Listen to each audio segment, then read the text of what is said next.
Left to the elements and to rust away, the hollow tube's not going to give you as much longevity. What about that? Well, that's rebar. You mentioned industrial. There's nothing more industrial than rebar. And that's got the look of bark. Let's bend up some pieces. Let's see if we can establish a two-dimensional profile before you leave, just so that I'm on your page, yeah? Okay. Let's try that, Carson. All right, so this is two sides of the planter, kind of like that. Yeah. And then we do a lot more around in a circle. I think we've got a tree. Perfect. Only 30 more to go.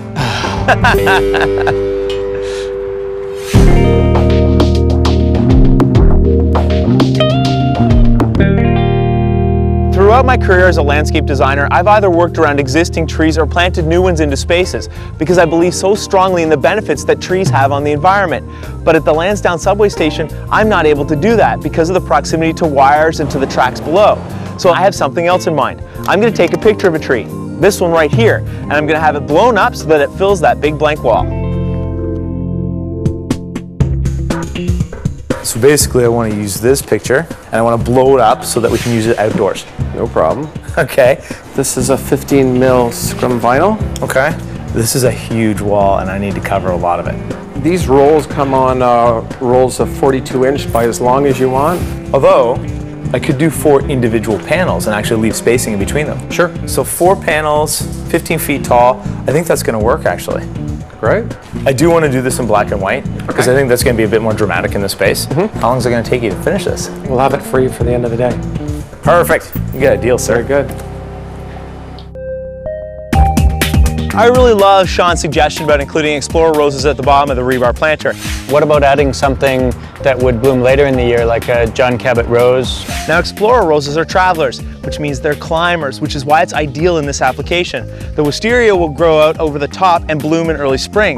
The rose is going to grow up from the bottom and bloom in early summer, giving me a whole second season of interest. The only thing I have to decide is what color to choose from. A lot of construction's happening today at Lansdowne Subway Station. We've got all of the soil already in place, but now we're starting to define the space a little bit better with the big chunks of armor stone. And while all of that is going on, Adam is coming by to inspect our progress. I wanted you to see the space sort of at this point because we're almost halfway. Well, it's changed a lot since the last time I was here. Various shades of brown. Well, yeah, I mean, it's a big difference. What are you doing over here with this big pile of rocks? They're a work of art, a piece of sculpture. Yeah, that wasn't quite the art that I had planned for this space. Actually, you can see here we're starting to put the rocks in patterns, and you can see we're starting to create pockets and elevation changes by using the rocks. Now, in terms of this area up front here that looks like there's a lot of dirt missing, what's the idea and the plan here? Well, we've taken in about 3.5 feet of soil from this space. It was quite contaminated, so we've put in all new topsoil. We've treated it. We're going to be putting mulch on top of that as well, a composted mulch. But in answer to your question, that strip right there is going to be a concrete pour. Okay. Now, in terms of that big brown wall up here, it looks like a good target for graffiti. Well, we've got those big white sheets that are going to hang down that will have the images on them. And then the areas that aren't going to be covered, I have got really good shrubs planned for those that have big thorns. We're going to call those barrier plants. Sounds good to me. Well, as long as you're happy so far, we're going to keep going. No changes to this point. Keep going, get it done. Good. So how bad is this really going to smell? Because I came prepared. I'm glad you came prepared. I thought this was coming in 2 parts. It can.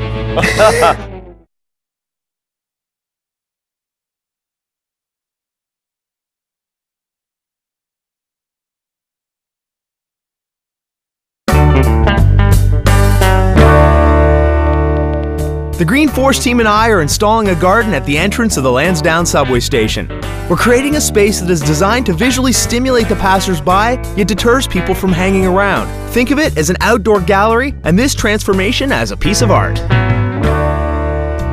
So how bad is this really going to smell? Because I came prepared. I'm glad you came prepared, Carson. But with our new blend of compost tea, we have new food sources. We're away from the fish and we're on to the soy. In the past, I've used soil additives that are comprised of recycled fish parts. It's great for the plants, but the honesty is, It stinks. It's still certified organic food source. It works almost as well, but no smell. And what does it mean, soil cycling? Basically, if you look at a forest, we have a forest floor, which is all that decomposed organic matter. In an urban environment, we don't have the leaf dropping and decomposing. And we need to replace that, and that's exactly what our organic tea does. I thought mulch actually did part of that too. Mulch does that, but it's only one food source. We also need those more sugar-based food sources like leaves and foliage to help the bacteria grow.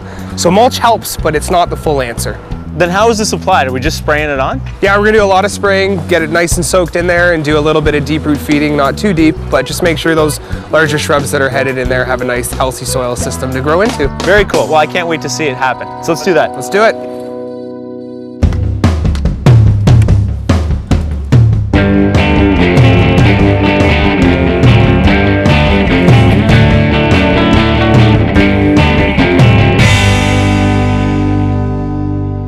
Now I've had the picture of the tree printed on this outdoor vinyl, which has been treated with a UV protectorant, which makes it perfect for all seasons.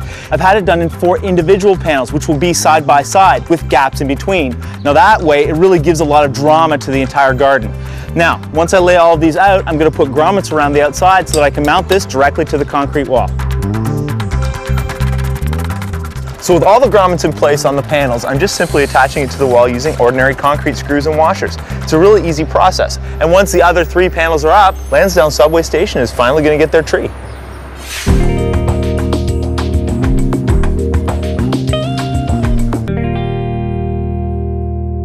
I thought these were going to come in halves. They were. Okay. We have all the equipment necessary to be able to cut it in half and weld it back together here on site. But it's my hope that we can find another way. So what were you thinking? Well, short of cutting them in half, what if we set the planters in the ground, pre-dig the hole for the plant material, and then slide the plant material in up over it and into it? Look at that. Okay. The trick is going to be getting it up over the top. All right, well, let's dig a hole. It works. Okay, let's do it.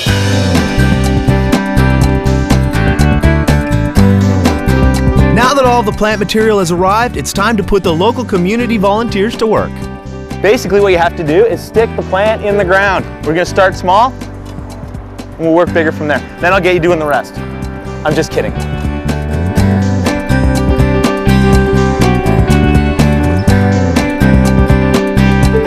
Well, as you can see, Lansdowne Subway Station is already going through a dramatic change. But now you can start to see some of the design elements I wanted to include here. Now these rocks give me elevation differences in a space that used to be flat. We've also created height with these fantastic rebar planters. And once the wisteria grows up through the top, this is going to look like a tree. My other tree here happens to be mounted on a wall. Now, these are the photos that I took in the park. It gives this a lot of drama. And as the cedar trees grow up, it will fill in this entire space.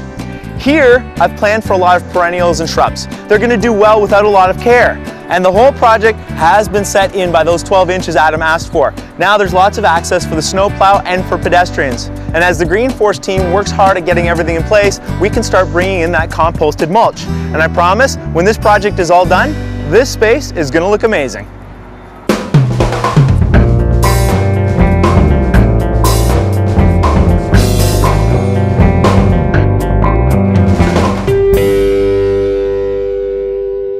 Hey, Carson. I brought the best for last. I'm really glad you convinced me to do this because I love the idea that this is going to bloom sort of early summer and the wisteria blooms early spring, so we'll always have something flowering all year long. Exactly. Beautiful. One more to go. Let's plant the other one. Awesome. Do you remember what this used to look like? Yeah, big change from an asphalt slab. I think it's beautiful. It really just adds some color to the neighborhood. I like to see it when I walk by.